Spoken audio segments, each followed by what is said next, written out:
Hey everyone, welcome to our first session of Behind the Scene. This is Jason Azevedo, me, not this.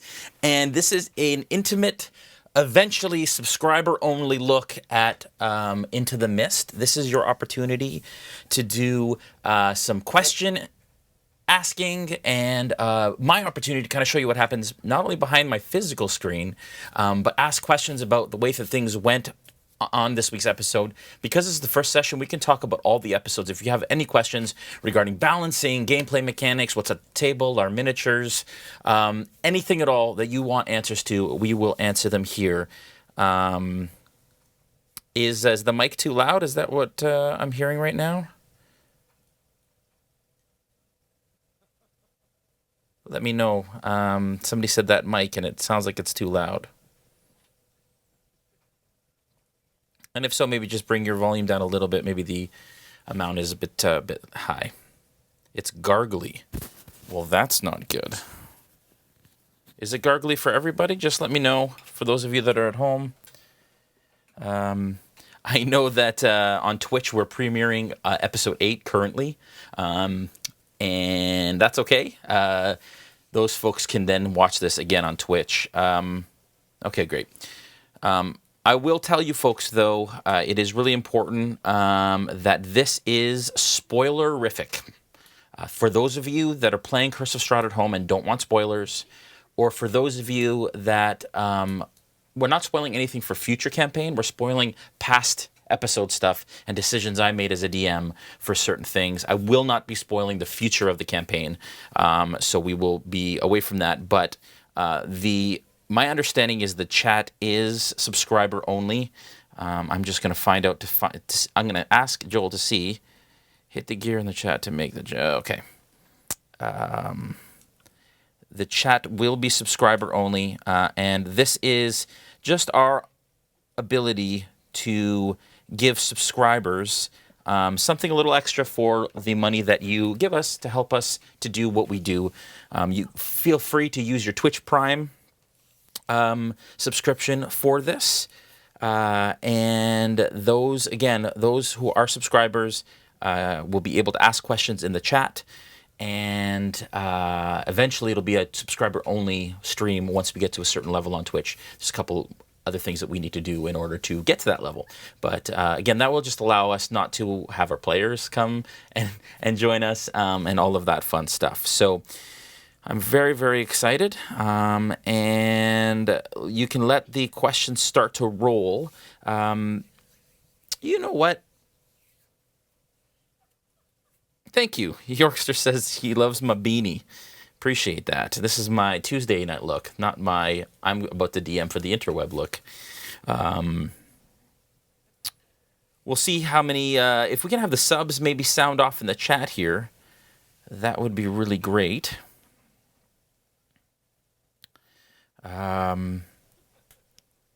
Just everybody say hi, and we make sure that we have a number of them.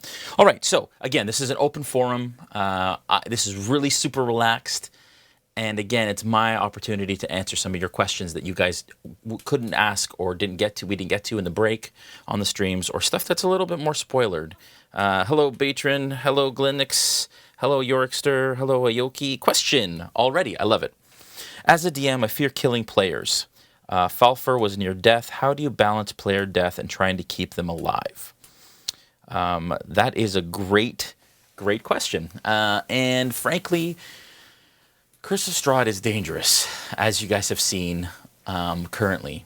And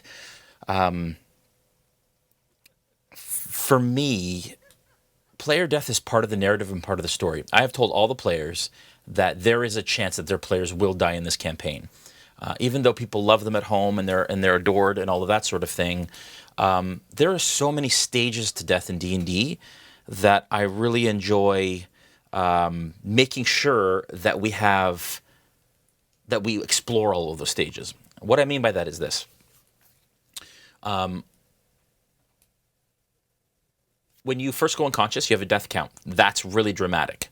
If they save all 3 death saves, then they're dead, technically.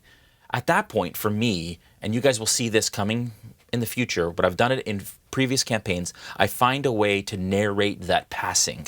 So in our Dragon's Bane campaign and our Storm King's Thunder campaign, I actually had them go into the ethereal plane, and there was a thread that was connected to their back, and they were floating through the ether, navigating around until their players potentially brought them back that episode. Then they would be given choices about which plane they wanted to go to.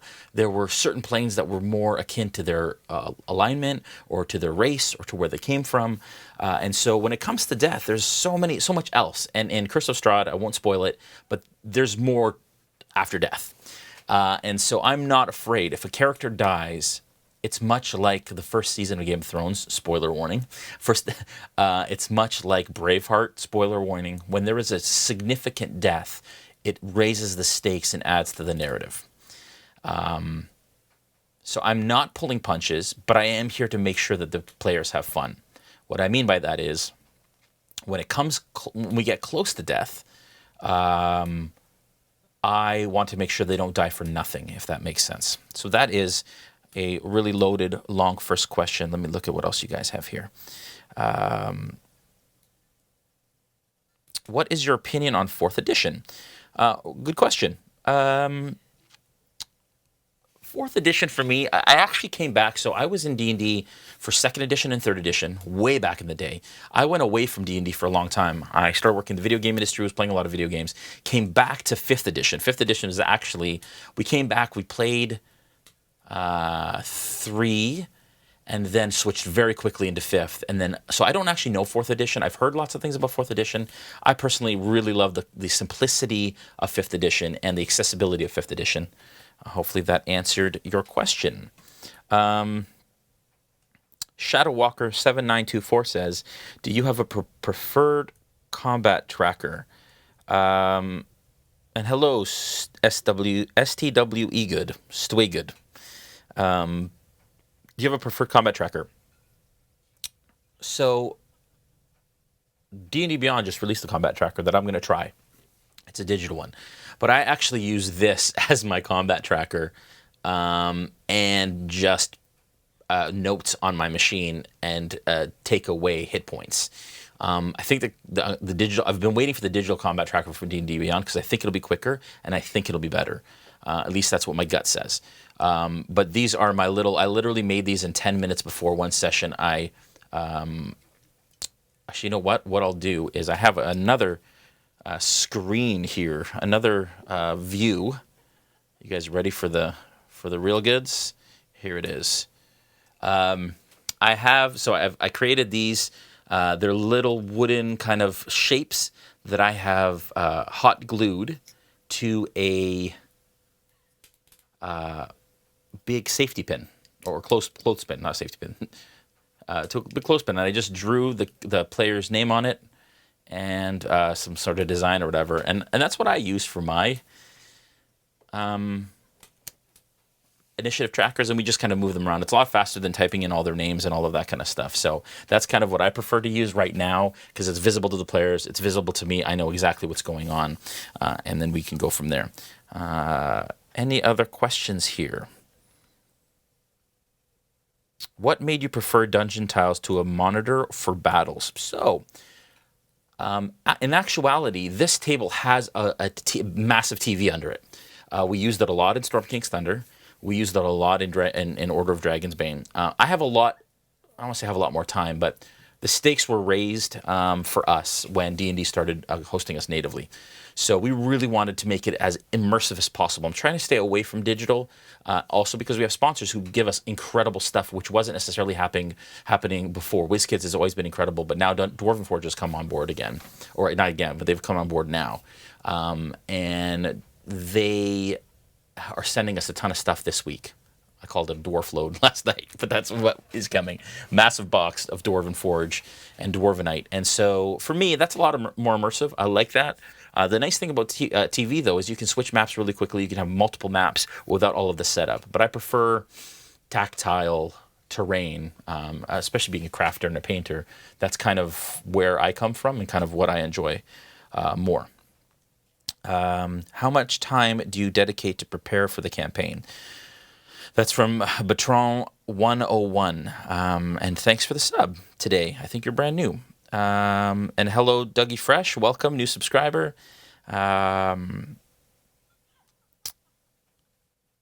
So for preparation for Curse of Strahd, I usually prepare Sunday and I do any crafting that I need to do. And then basically Monday's my prep day. For Vallaki, where they've just arrived, there's a ton. So Curse of Strahd, as you know, is a very sandbox-like campaign. It's pretty linear up to this point, and then when they get to Vallaki, it goes, and that's the beauty and the wonder of Curse of Strahd, but it's also the difficulty in preparing for, because there is a lot that you need to take into consideration and a lot you need to do. So for me, I always spend the Monday. If I've already prepped enough for a couple weeks in advance, I prep Monday basically all day, set up the table, just prepare my mindset, prepare the minis, and do any last minute crafting that I have to do, because around 4 o'clock we start to ramp up for production. 5 o'clock people start to arrive. 6 o'clock we have our production meeting, and then 7 o'clock we're live. So things move quickly. So I have to finish everything pretty much around 4 o'clock on a Monday. But all week, almost every night this week, I was preparing for Curse of Strahd, and so it takes a lot of time, especially for this campaign. It is definitely, I wouldn't say it's a campaign for a beginner DM, because there isn't a lot of hand-holding. It's very open. Shadestar says, question, in Sentinels of the Storm, it was Roscoe. In Curse of Strahd, it's Fulfur. How do you deal with the uncertainty that these players and characters bring to these campaigns? It is very entertaining for us, but is it frustrating for you when they do things that just have no idea the hell is going on? That's funny. So so Fulfur, played by Joel in this stream, is kind of the one that does off-the-wall things, including trying to steal a wagon last session. And Roscoe was an Air Genasi, played a bard, played by Jeff, my other friend that played on Sentinels. There is no doubt that, there is no doubt that it throws me for a loop.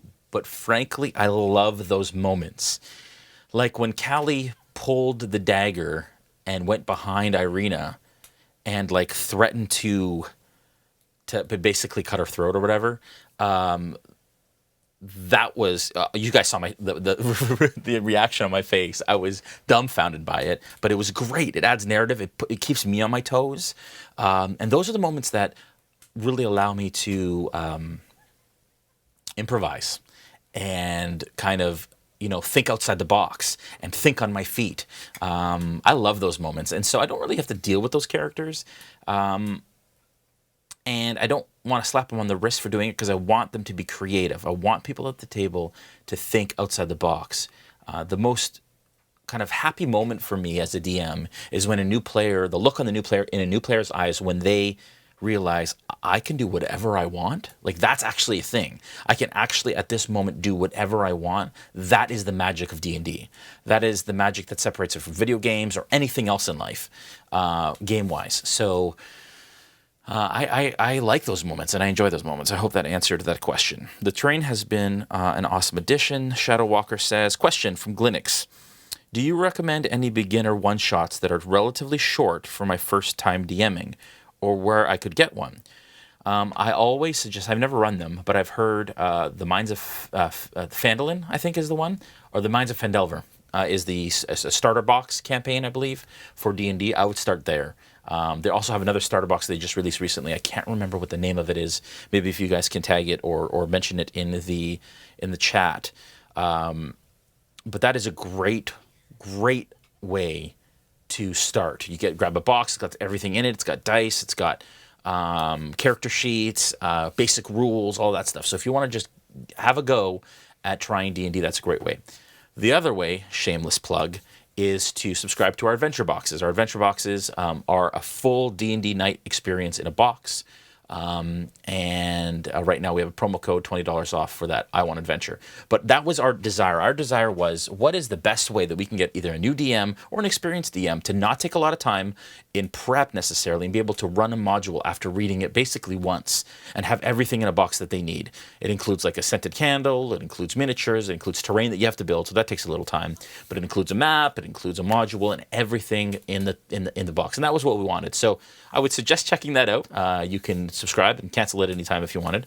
But D&D also has some great box sets as well. You can also consider the DM's Guild.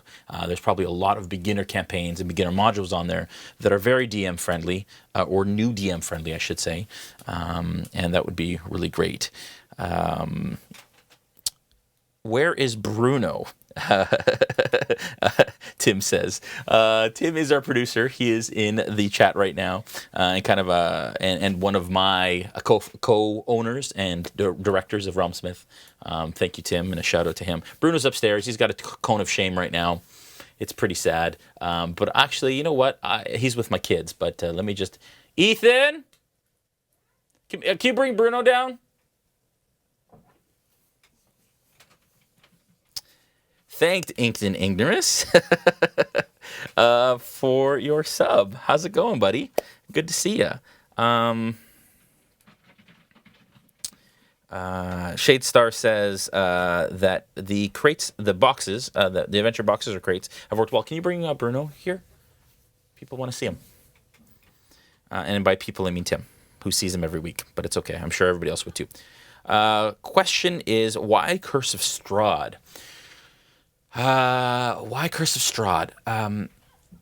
I'll answer that right after you see my poor tavern dog. Come here. Can you pick him up? Ethan, you give it to me? Pick him up. Please, just come here. You don't have to be on camera. Just come here. I know you're shy. Just come here. And pick him up for me. Hi, buddy. Hi. Did you miss me? Did you miss me? Oh, my goodness. This here, you don't want to say hi, Ethan? Come say hi. Okay. This is this is Bruno. He is our tavern dog, and he has a cone of shame right now. The reason he has a cone of shame is because the poor guy scratched his cornea, I think while playing with his buddy. And we're very sad about it, and he's very sad about it too. But anyways, there, Tim. There you go. There's Bruno. Oh, gosh. Okay. He is so heavy. Ethan, can you come get him?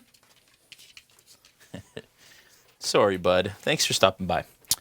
So, why Curse of Strahd? You're welcome, Tim. So, Curse of Strahd has a really kind of special place in my heart. Mostly because... Can you grab him, please? Mostly... That's what it sounds like when he scratches his cone of shame. But yeah, Curse of Strahd has a really special place in my heart. Mostly, Ethan, can you close the door the whole way, please? Thank you. Just be careful. Yeah. Mostly because I played it when I was a teenager. So the first edition of Ravenloft, it was called back then. I'm aging myself. Some of the most vivid memories that I have of D&D. So D&D means a number of things to me, but one of my earliest memories of D&D was fall days, Counting Crows, the band, like pizza, late nights, sleepovers at my buddy's place. We used to play like 8 hours a day and then literally stop for dinner and then play all night till like 3 in the morning, sleep until the morning, get up around 9 or 10, play again. And that's what our weekends were. And Curse of Strahd was one of those campaigns we played. Or sorry, Ravenloft was one of those campaigns that we played. It was amazing. It was so freaking fun.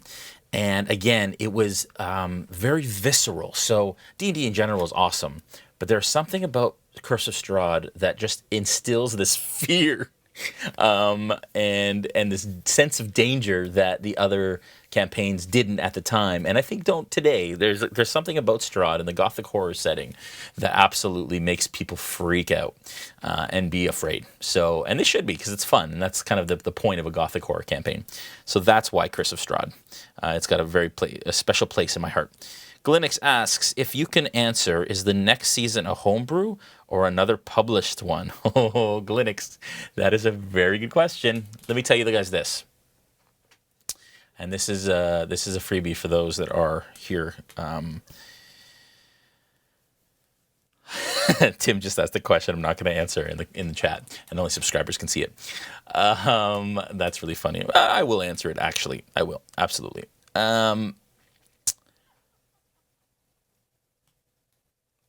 So it's not homebrew. It is a published campaign setting. I will say that. But there is a large portion of it that I will have to create. That's all I'm going to tell you. And you will find out. We will be answering that or announcing it very soon. Maybe even as soon as next episode. So stay tuned. Sorry, Linux, I couldn't tell you more than that. But yeah, that's the answer to that. Tim asks, tabletop versus LARP. What do you prefer? That's really funny. So it's a well-known fact that I used to LARP a little bit. And by a little bit, I mean quite a bit. In my late teens, early 20s. It was a blast. Tim did it too, so I'm just going to out him. And so did Jeff, who used to play Sentinels of the Storm. And it was so fun. It was like playing D&D in real life, like a real-life video game. And it was a blast. We did it for quite a while, made some really great friends doing it. And yeah, I prefer tabletop now. I'm a little too old to be running through the woods, but tabletop for me is absolutely where it's at. And we've built such an incredible thing with RealmSmith, and now get to share it with all of you guys. And it's been so incredible, and your support has been amazing. And so we want to thank everybody for that. Okay. Okay, don't say anymore, Yorkster says. Ooh, that sounds fun. Question. At some point, are you going to finish Sentinels of the Storm? Shadestar, yes. So let me just explain that for a second, because I knew that question would come up.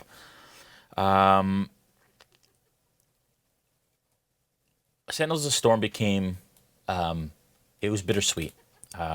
So as you guys know, some of you guys know our good friend who used to play in Melanie's spot, plays Cowley, on Sentinels of the Storm. His name was Todd.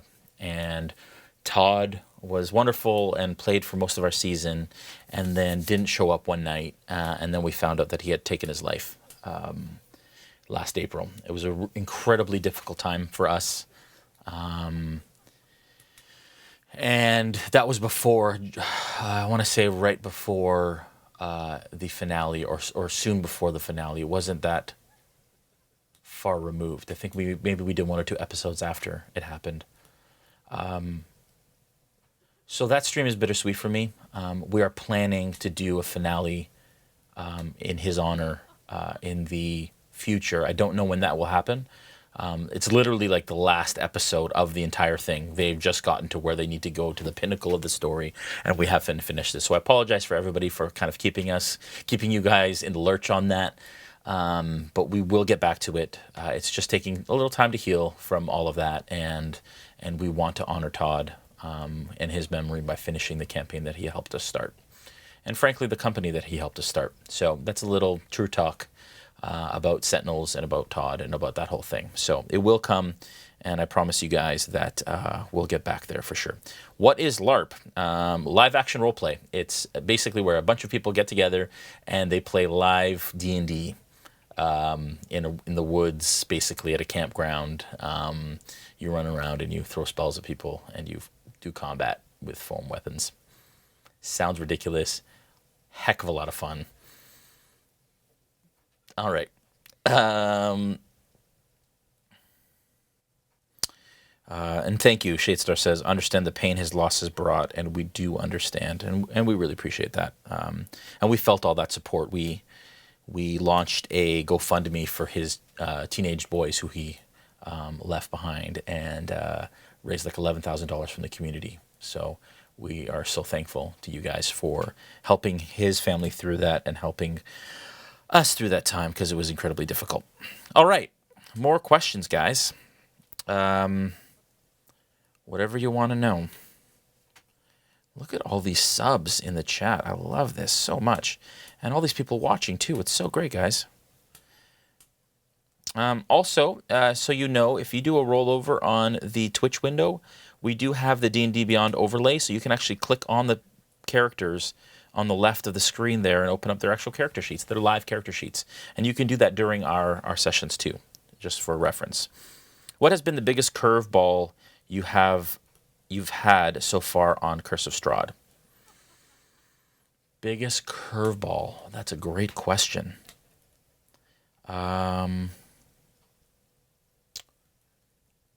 Biggest curveball.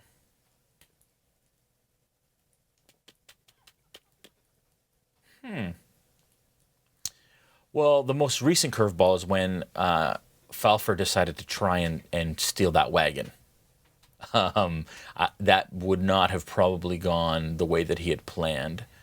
There was a lot of Vistani around. The wagons, now I can say, had Vistani, sober Vistani in them, one each. So if he had taken that wagon, he would have taken the Vistani with him. Again, spoiler warning, everybody watching. So that's fun. So that was one. I think for the most part, outside of that, they've pretty much not thrown too many curveballs at me that I wasn't really prepared for or weren't actually part of the narrative that I can think of. The curveball that Callie threw by kind of almost assaulting Irina was pretty unexpected and left me kind of, worried about how that was going to go down. Not worried, but just like really made me think about where that was going to go. Hopefully that answered it.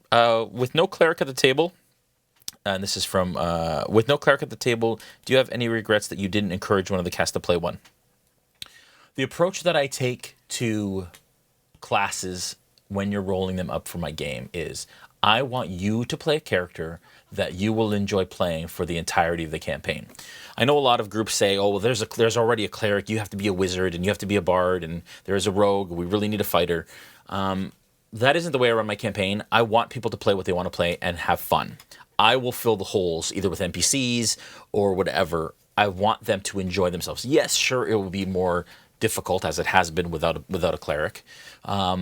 But, you know, if they don't have a cleric, maybe I give them some more healing potions.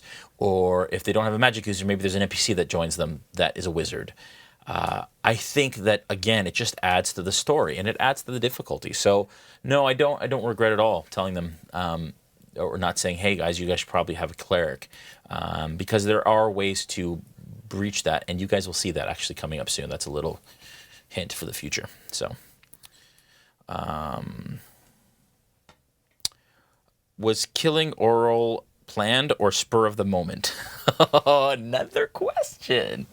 Again, guys, remember this is spoilers for the past, for what's happened in the campaign. I hope none of our players are watching. Yes, it was planned. So, Dave came in, and we've had this ongoing kind of joke. Wouldn't it be funny to have a red shirt at the table kind of every week, and somebody who comes in just to die? And we haven't done that, but Dave was kind of that first person. And so I told Dave, listen, you are going to die. I don't know at what point, probably near the end, and it'll be the big cliffhanger thing. The funny story of that is that as we got closer to the end of the session, I was like, they're nowhere near where they should be. It took them longer to get to the house. They were only in the kitchen. They weren't near the animated armor or the broom that they never fought, the animated broom or any of that. So I was like, what am I going to do at this point? And the dumbwaiter was there. And for those of you that haven't watched it and aren't afraid of spoilers, Oral was a Vistani character played by Dave Morin, who joined us last minute for a game, and I gave him an NPC to kind of help them through the house. And he ended up in the kitchen. There was a dumbwaiter, and the dumbwaiter is one of those elevators that you kind of lift food up and down in a house. And and I think David said that he planned it. He was like, you know what? I'm going to put my head and look up the dumbwaiter. I was like, oh my gosh. And I caught it right there. And I was like, this is the way it's going to happen. And so what I had is Falfer got off at the top floor, and then mysteriously the dumbwaiter plummeted and beheaded Oral at the thing. So there you go, folks have it. That was absolutely planned. I didn't plan the way he was going to die. That was all spur of the moment. And there's lots of that. There's lots of spur of the moment things that occur and that have occurred in this game. All of Falfer's dream stuff, I made that up on the fly. I had a thought that maybe it was going to be about his dad, but that was on the fly. And so, yeah, that was absolutely kind of a last minute thing that I did, which was a lot of fun and turned out quite great. Lots of what Nathan Kaiser says. What's your favorite thing to paint as a DM? Monster, terrain, or NPC? Actually, you know what I'm going to do, folks? I'm just going to leave for one quick second because I don't think our subscriber follow potion is working. So I'm just going to turn that on just so that if you guys do end up subscribing, I can thank you guys while you do that in real time.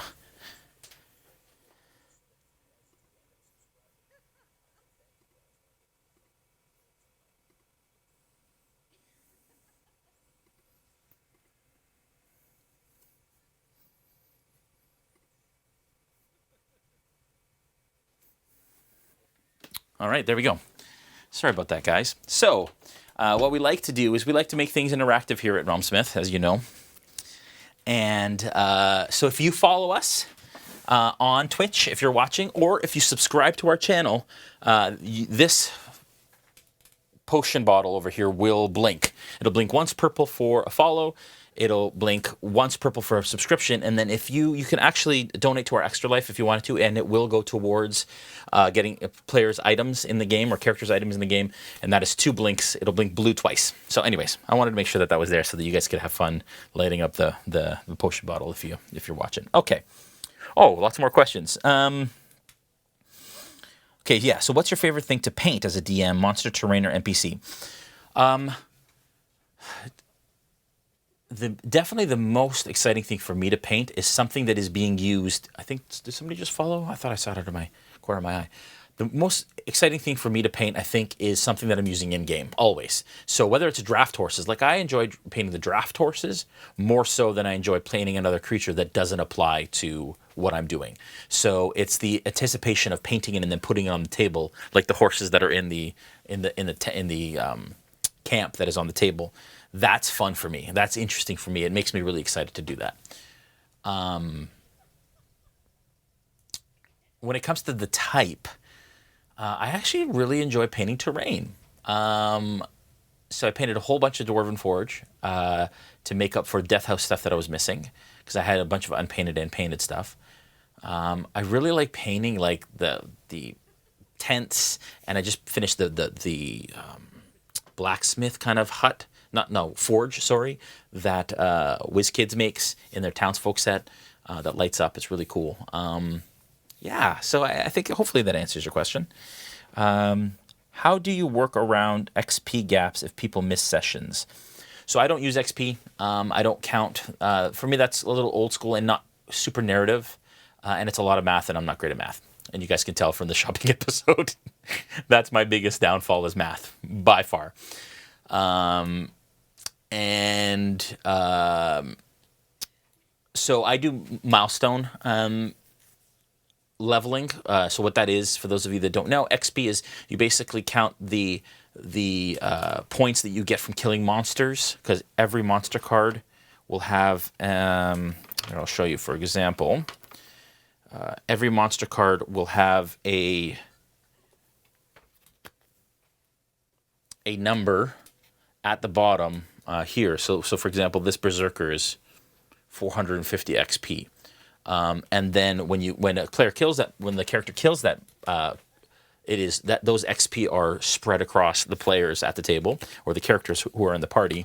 And then you get to a certain point, and it's also, for key moments, story moments. If you disarm a trap, you maybe get some XP for it. If you kill the big baddie, you get their XP plus like a chapter XP, role-playing XP. So there's lots of ways. I just don't want to track all that.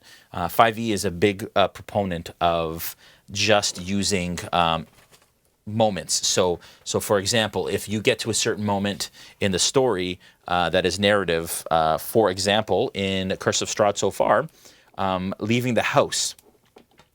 Leaving Death House made them level 3. And as soon as they clear the house, they level up. That sort of thing, I'm much more of a fan of that. And so when they miss a session, I'm not too worried about it. they're either being NPC'd or I'm NPCing them, so I'm not a stickler for that sort of thing. How do you gauge the event of leveling up? And so I just mentioned that. So yeah, in Curse of Strahd, there are certain moments that they need to attain in order to level up. Now, it's happened in Storm King's Thunder and other campaigns where it's taken a long time for them to actually do a moment. They got sidetracked, but that also doesn't mean that they're not gaining experience. So I will preemptively level them up before they do a certain thing if I feel like they've earned it, if that makes sense. That's how I deal with that. When did you decide to bring back Oral as a Revenant? This is Steve, by the way. Oh, Steve! I didn't even know. Welcome, Steve, from Sirenscape. We're playing Sirenscape in the background right now. We're actually playing Friendly Tavern, and it's almost everybody's gone home sound set because it's quiet. We're just hanging out by the fire. You'll hear some laughing in the background and the crackling of fire. Thank you for the sub. And so, Steve, thank you. They are our main title sponsor, and we gave away a 2-month voucher for Super Siren tonight on our YouTube premiere of our last episode. So welcome, Steve. Thank you so much, bud, and the love. And he says, when did you decide to, bringing back Oral? So, funny story. As soon as Dave died, I had them coming down and seeing that he had walked away was completely last minute. Right in the moment, I wasn't planning that whatsoever, but I thought, oh, you know what? It's Curse of Strahd. Who knows what happened? He walked away. And I knew that would add to the story. But literally, the moment they saw him came down, I decided to do that. A few weeks later, I decided, you know what? There are a lot of Revenants represented in this game, and it's undead. Revenants are really cool. So what if he became a Revenant? And what if he blamed the person that killed him? And in this case, it would have been Fulfer who got out of the dumbwaiter and it fell. Even though it was the house, in my opinion, in my narrative that did it, I said it was Fulfer. So, but I wasn't going to do it for a while, closer to the finale, or maybe even the next season of Into the Mist. Dave texted me last night and said, "Hey, bud, you up for a cigar? What are you up to?" I'm like, "Dude, we're streaming. It's Monday." And he's like, "Oh, yeah." And I'm like, "Dude, you should come and play. We'll have a cigar after, we'll have wings, whatever, but just come and play." And he was like, "Nah, I don't know." I was like, "Dude, I have something for you. Come and play." So he literally drove over, and I told him before I wanted to make him a Revenant, so he kind of knew it was coming, but he didn't know anything about the creature. So he just came in, I asked him to get a chair, and he came in and sat down, and that happened during the session last night. I got a text mid-session saying, "Hey, what do you want to do?" I said, "Come and play," and then I sat him down, and it was crazy and awesome, and I think you guys really loved that, so that worked out that way. Thanks, Steve, for that question. Do you have a personal favorite race class that you like to play? I loved playing a Dragonborn Crichton in our Order of Dragonsbane campaign. Really enjoyed it. I've played humans before. I like playing half-elves. They're fun too. I wonder if there's anything... Dragonborn has been my favorite, I think, so far to play. There's a lot of depth there, in my opinion, that I've enjoyed. I played a dwarf at GaryCon last year, and then at the Destination Fantastic live stream. Dwarves are fun too. They're brash, and mine was loud, and that was fun too. So I don't really have I try and find the fun, I guess, in any race that I play. DBA 720 says, "Are you going to enforce the rule of spells requiring components with the gold value for this campaign? In this setting, I'm sure a lot of those things, diamonds, diamond dust, would be hard to come by." Yes, I absolutely do. The rule that I typically take is actually the same as Matt Mercer's, which is whatever they need for the spells that they have originally is accounted for. Now, none of the casters I don't think any of the... maybe they do require components. I haven't been tracking it so far, so I'm lying a little bit. But the idea is that I will make them track components. I will make them look for components in order to cast their spells. That is something that is absolutely something that I will enforce moving forward, and I've wanted to. But the idea is that everything that they had for kind of the beginning would have been sufficient, and eventually they're going to start to run out of those components. Maybe they had a sack with a bunch of it in it, but yeah, that is something that I absolutely want to do. Thank you, Blue Dragon, for the subscription. Oh, box subscriber, Steve. I thought it was Sirenscape, Steve. I'm sorry, Steve. Welcome. Thank you. And I'm glad that you're here. That's good. You're just as special and just as important. Glinnick says, do you decide the XP events, or does the book tell you? Yeah, the book tells me what they should be, but I will address and adjust that as we go if it takes too long for them to get to where they need to get to. Question, how do you handle crafting in Strahd? Crafting, if you could just clarify, Blue Dragon, do you mean crafting of items, or do you mean crafting like terrain and stuff for the actual game? If you can just clarify that, I'll come back to that question. How many D&D players do you know? Jeez. Oh, thank you for the sub. Appreciate it. That was the Julius EV. Just subscribed with Twitch Prime. Thank you. That's so cool. Yes, sorry, I just totally brain farted. How many D&D players? I know a lot of D&D players, especially now because I'm in the industry. I go to a lot of games, so it's almost countless at this point. I don't think I could count how many D&D players. With everybody in the community and everything, there's tons. I mean, close friends of mine that actually play on streams, and that I've played with probably about 20 to 30, I guess, at this point. And the funny thing is that I've had friends who've never played D&D before who are now D&D players. Melanie, who is my girlfriend in real life, who plays Callie, is a new D&D player. She never played before I met her. All of the noobs except for Ryan never played D&D together. Those are the folks that play on the Tales of the Shattered Shield stream that we have. Joel hadn't played since he was young. Dave Moore never played. So yeah, it's grown because of what we do and people wanting to try it and the popularity of D&D and the growth of D&D.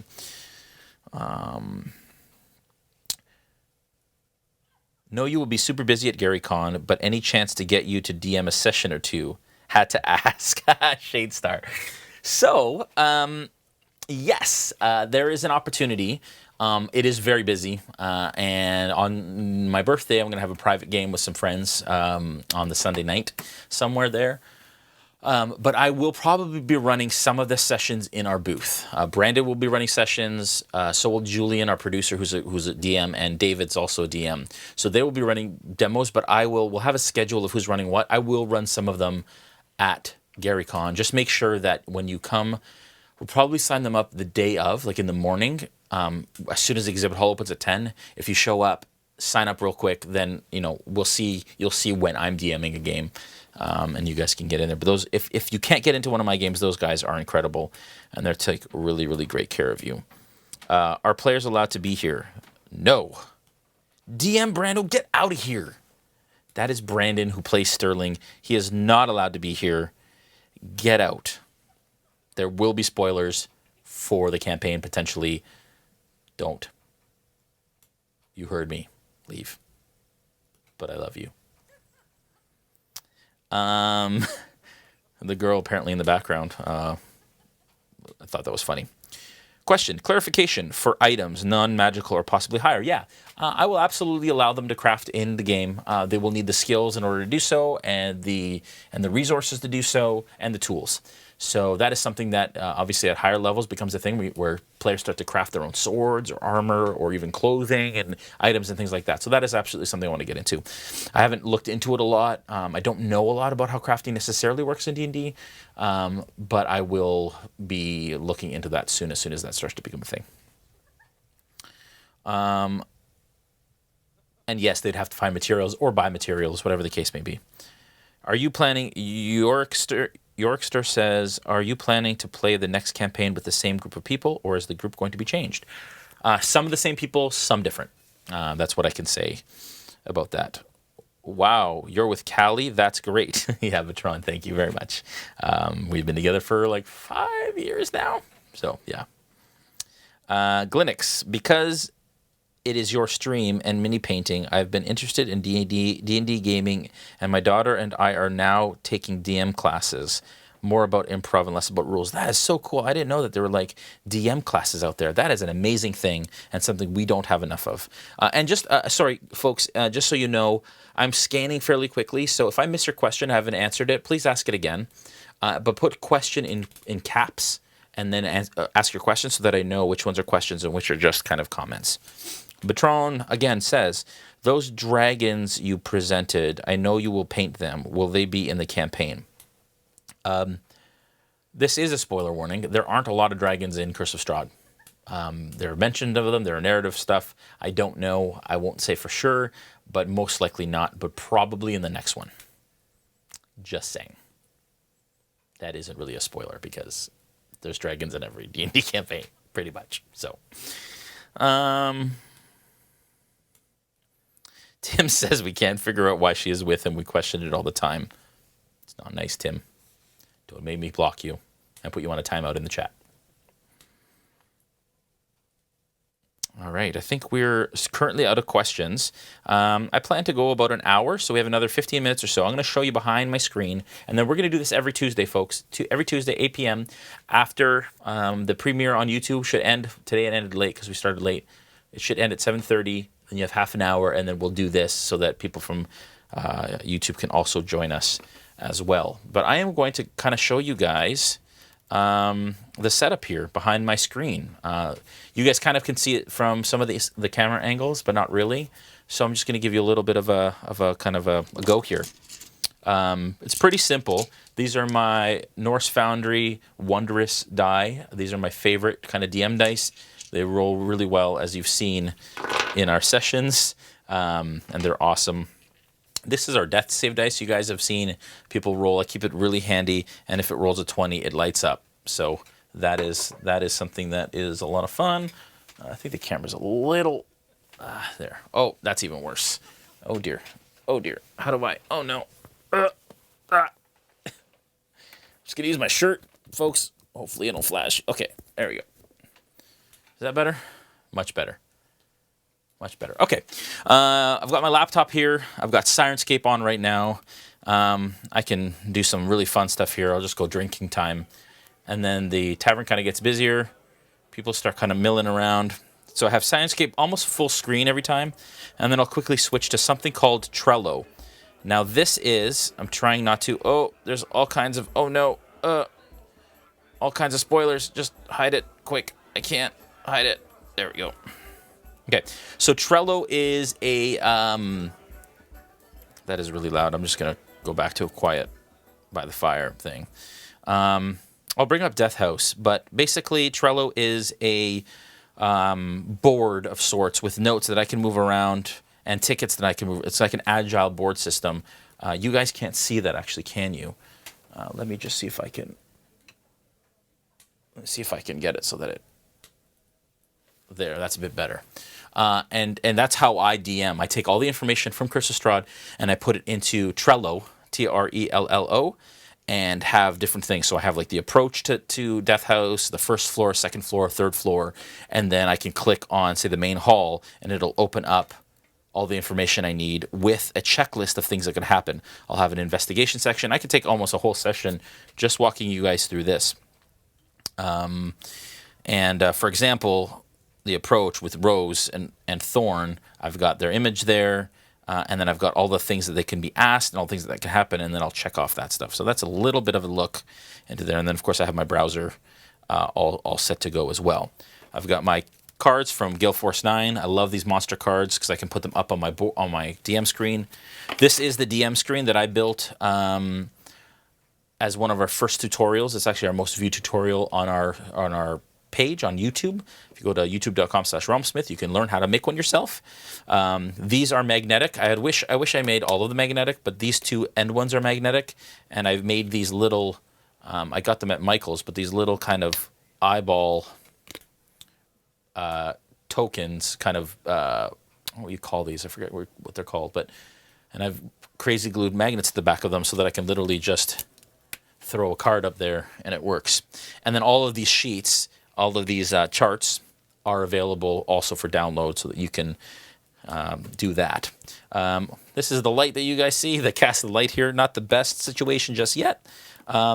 this is the table I built, which you guys have seen before, and it's got power and stuff back here as well. We're gonna release a tutorial on that. I have all of the footage for that that we will be releasing soon, hopefully, so that people can see. And then, of course, this is the Elderwood Academy dice tray that comes apart and rolls up like that, which is actually, these go in here when it rolls up, and then it goes into this really cool scroll case, and they are one of our product sponsors, and basically is also a rolling tower. Drop your dice down there, comes out here. It's really cool. So, and you can check that out. Okay, final questions here. Let's see what else you guys have. Take a few more. Is it typical to be stingy with the amount of gold the party finds? I'm a little. I'm not. I wouldn't say I'm stingy. I'm actually giving them the amount of gold that the adventure calls for at this point. I think I've given them a little bit extra. But no, it's not typical. It's whatever sets it fits your setting, and whatever makes sense for your party and whatever kind of game. If you give them a lot of gold, it'll be potentially a high sort of threshold item game. Low gold means that they have to kind of struggle a bit more and know what that's like. So that's really up to you. I wouldn't say there's anything necessarily typical. Will it be possible that players will be getting turned into vampires this campaign? There is a possibility. There are vampires. Stay tuned. I was talking with Joel on Discord. He told me you might play some sessions with an audience. How are you planning to do that? I'm not sure where you mean, Yorkster. If you can just clarify where those sessions would take place, let me know. Do you have any tips for DMs that newcomers like Callie to introduce them in the RP portion of D&D? Yes. So when it comes to newcomers and the newcomers in the role play session, I find that newcomers have a harder time with the rules than they do with the role play. For the most part, like Melanie's always said, I'm really hard. I'm really tough. I have a tough time with imagination. Or whatever, and she does great, and you can see, and it's wonderful because you get a fresh kind of mind at the table that doesn't look at it like a game. They're looking at it like real life. So an example of that is when Sterling fell down the pit in Death House, she ran and grabbed the rope and threw it down the pit to kind of bring him up.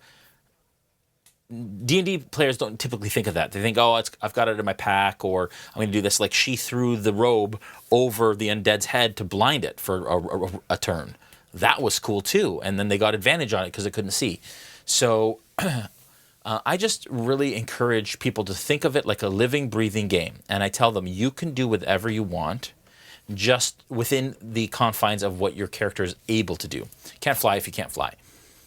But consequences have actions. Sorry, actions have consequences. That's the way it works. And so if you do something that is detrimental to the party or yourself, if you take chances that are reckless, there is a chance that they will not pay off. And that's kind of how I deal with that. Yeah, Trello is a Kanban board. That's right. Question from Shadow Walker. What type of stat sheet was Oral using to play the Revenant? Looked like some type of card. Yeah, so it was one of these. It was a Gale Force 9. I might even have it here. But anyways, it was one of these. This is a Ghost. Gale Force 9 offers these cards. For purchase, and you can order them. The Ghost on that side, and it's got all the stats for that monster on the other side. And I will put them up here so that I can quick reference them while I'm playing. I always read through all my monster cards before the session to make sure that I'm kind of up to speed on what that is. Do you know you can share that out to everyone someday? Do you know you can share? I'm not sure what you mean, Glinux. Share what out? Just let me know. Tim says I'd say he's a little stingy with the gold.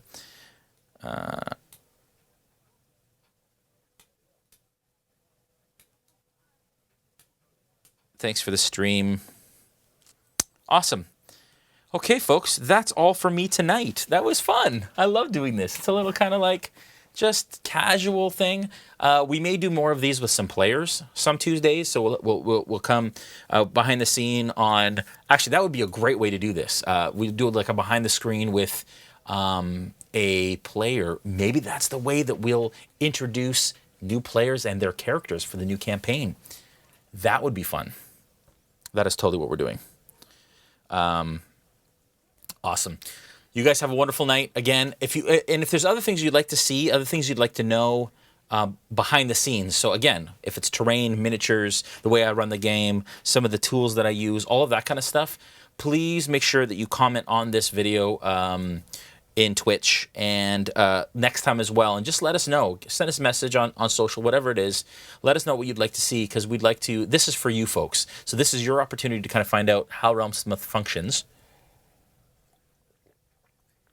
and how we run our games on a weekly basis. So thank you again. You guys have a wonderful night. I have lots of work to do. And thank you for joining us behind the screen. Have a good night.